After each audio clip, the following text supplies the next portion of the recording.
జంగారెడ్డిగూడెంలో శ్రీచక్ర సహిత శ్రీ శ్రీ శ్రీ నూకాలమ్మ తల్లి ఆలయం భక్త సంద్రమైంది. మహిషాసుర మర్దిని దేవి అవతారంలో అమ్మవారు దర్శనమిచ్చారు. భారీ స్థాయిలో భక్తులు అమ్మవారిని దర్శించుకుని మొక్కులు చెల్లించుకున్నారు.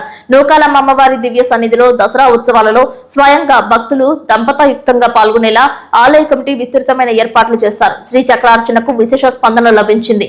శ్రీ చక్రార్చన గురించి వీరంపాలెం శ్రీ బాలత్రిపుర సుందరి పీఠం ఆధ్యాత్మిక సేవా ప్రతినిధి ప్రముఖ ఆధ్యాత్మికవేత్త ఇమ్మని శశికుమార్ వివరించారు. ఆలయ ప్రధాన అర్చకులు కాళ్ళకూరి శంకర్ మహేష్ శర్మ ఆధ్వర్యంలో విశేష కైంకర్యాలు జరిపారు. నూకాలమ్మ అమ్మవారి దివ్యాలయంలో అంగరంగ వైభవంగా ప్రారంభమైన శరన్నవరాత్రి ఉత్సవాలు 10వ రోజైన బుధవారం మహర్నవమి సందర్భంగా మహిషాసుర మర్దిని దేవిగా దర్శనమిచ్చిన నూకాలమ్మ అమ్మవారు కంటికింపుగా కనిపిస్తున్నారని భక్తులు తెలిపారు. ఆలయ committee chairman doctor Rajala Satyanarayana, chairman Rongala నాగేశ్వరరావుతో కూడిన ఆలయ కమిటీ సభ్యులు నూకాంబిక సేవా బృందం ఆధ్వర్యంలో తొలుత చింతలపూడి ఎమ్మెల్యే రోషన్ కుమార్ ను ఆలయ మర్యాదలతో సాదరంగా ఆహ్వానించి అమ్మవార్ల దర్శనం జరిపించారు. ప్రత్యేక పూజలలో పాల్గొన్నారు. తదనంతరం వేద ఆశీర్వాదాలతో పట్టు వస్త్రాలు ఇచ్చి ఘనంగా సత్కరించారు. మూల విరాట్ కు ఏకదశ మంగళహారతి పూజ ప్రధాన అర్చకులు చేశారు. అమ్మవారికి వస్త్రాలంకరణ, పుష్పాలంకరణ, ప్రసాదం, దసరా మహోత్సవాల నిర్వహణకు డాక్టర్ అట్లూరి హర్షవర్ధన్, డాక్టర్ చామర్తి శివరాం కుమార్, వందనపు వెంకటేశ్వరరావు, సాయిబాల పద్మ కుటుంబ సభ్యులు రొంగల పుల్లయ్య, గాలి నూకరాజు, పోలుపర్తి రాము, మహంకాళి బాలకృష్ణ, మహంకాళి రామ్మోహన్ రావు కుటుంబ సభ్యులు సహకరించారు. సాయంత్రం జంగారెడ్డిగూడెం శ్రీ మయూర నాట్యాలయ నాట్య గురువు ప్రశాంత్ కుమార్ శిష్య బృందంచే నృత్య ప్రదర్శన జరిగింది. డాక్టర్ రాజాన సత్యనారాయణ మాట్లాడుతూ గురువారం విజయదశమి రోజు నూకాలమ్మ అమ్మవారు రాజరాజేశ్వరి దేవిగా భక్తులకు దర్శనమిస్తారని, సాయంత్రం సెమీ పూజతో పాటు ఊంజల్ సేవ ఉంటుందని, 9 గంటల నుండి శ్రీ సాయి సినీ భక్తిరంజని నుండి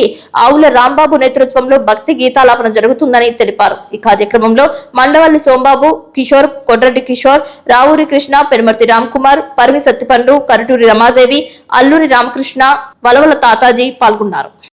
శ్రీ నూకాలమ్మ అమ్మవారి యొక్క ఆలయంలో ఈరోజు దేవీ శరన్నవరాత్రి మహోత్సవాలు పురస్కరించుకుని శ్రీ నూకాలమ్మ తల్లి మహిషాసురమర్దినిగా అలంకారంతో భక్తులందరికీ కూడా దర్శనం ఇవ్వడం జరిగి ఉన్నది. అలాగే సాయంత్రం అమ్మవారు కాళికా అవతారంలో చక్కగా భక్తులందరికీ కూడా దర్శనం ఇవ్వడం జరిగి ఉన్నది. అలాగే రేపు ఉదయం దసరా విశేషంగా మన నూకాలమ్మ తల్లి రాజరాజేశ్వరి అలంకారంలో దర్శనం ఇవ్వబోతున్నారు. కావున భక్తులు ఏమన్నది కూడా అమ్మవారిని రాజరాజేశ్వరి నూకాలమ్మ తల్లిని దర్శించుకుని తీర్థ ప్రసాదం స్వీకరించి అమ్మవారి యొక్క ఆశీర్వచనం పొందవలసిందిగా కోరుతున్నాం.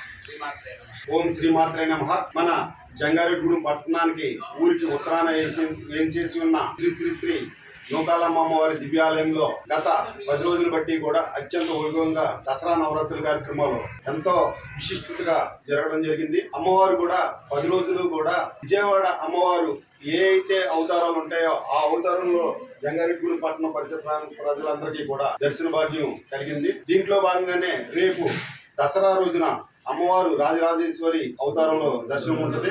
అలాగే ఇక్కడ భారీ ఏర్పాట్లు కూడా ఆలయ కమిటీ తరఫున ఏర్పాటు చేశాము. జంగారెడ్డిగూడెమే కాకుండా పరిసర ప్రాంత ప్రజలందరూ కూడా వచ్చి మన నూకాలమ్మ అమ్మవారిని రాజరాజేశ్వరి అవతారంలో దర్శించుకొని అమ్మవారి కృపకు పాత్రలు కావాల్సిందిగా కోరుతున్నాము.